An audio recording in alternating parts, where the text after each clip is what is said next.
জ্বালানি তেলের সবশেষ পরিস্থিতি জানাতে রাজধানীর শাহবাগ এলাকা থেকে যুক্ত হচ্ছেন সহকর্মী পার্থ সাহা।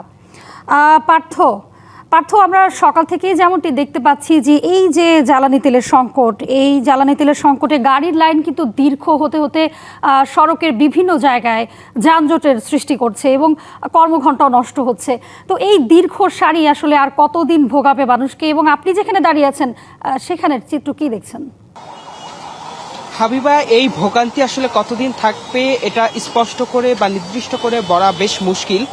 আমরা সকাল থেকে আসলে রাজধানীর বেশ কয়েকটি পেট্রোল পাম্প আসলে ঘুরে দেখেছি। সব জায়গার চিত্র অনেকটা একই রকম। পেট্রোল পাম্প থেকে 3 থেকে 4 কিলোমিটারের দীর্ঘ যানবাহনের কিন্তু লাইন, দীর্ঘ অপেক্ষা ভোক্তাদের, এবং দিন শেষে তারা যখন পেট্রোল পাম্পে এসে পৌঁছাচ্ছেন তখন তাদের যে ভোক্তাদের যে চাওয়া পাওয়া বা তাদের যে প্রত্যাশা, সেই অনুযায়ী কিন্তু পেট্রোল পাম্প কর্তৃপক্ষ তাদের জ্বালানি তেল আসলে সরবরাহ করতে অনেকটাই ব্যর্থতার প্রমাণ দিচ্ছে। তারা বলছে যে চাহিদা অনুযায়ী, ভোক্তার যে চাহিদা সেই অনুযায়ী কিন্তু তারা ডিপো থেকে পর্যাপ্ত পরিমাণে জ্বালানি তেল আসলে নিয়ে আসতে পারছে না। তাদের চাহিদা থাকলেও খুবই কম পরিমাণে তেল আসলে ডিপো থেকে পেট্রোল পাম্পগুলোতে সরবরাহ করা হচ্ছে, যে কারণে ভোক্তার যে ব্যাপক চাহিদা, সেই চাহিদা পূরণ করতে পেট্রোল পাম্প কর্তৃপক্ষ কিছুটা বিঘ্ন হচ্ছে। এবং এই জায়গাতে অর্থাৎ আপনাকে যেমনটি বলছিলাম 4 থেকে 5 কিলোমিটার ধরে যে অপেক্ষা, সেটি যখন অবসান ঘটছে তখন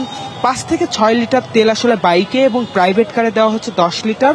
শিয়া বাটার ও ভিটামিনে সমৃদ্ধ লিলি বিউটি সোপ, তারুণ্যময় উজ্জ্বল ত্বকের জন্য। এবং বড় যে প্রাইভেট মাইক্রোবাস যেগুলো, সেগুলোতে দেওয়া হচ্ছে 25 লিটার তেল। অর্থাৎ এই যে একটি রেশনিং পদ্ধতি, সেই রেশনিং পদ্ধতিতে ভোক্তারা কিন্তু অনেকটাই ক্ষুব্ধ। এই সবকিছু মিলিয়ে আজ কিন্তু আমরা বেশ কয়েকটি পেট্রোল পাম্পে ঘুরে দেখেছি।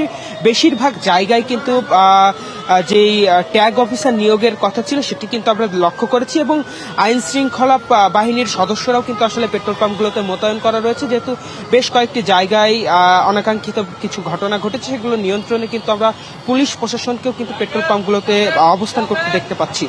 হাবিবা, এই ছিল আমার কাছে শাহবাগ পেট্রোল পাম্প থেকে বর্তমানে সর্বশেষ। জি, ধন্যবাদ আপনাকে।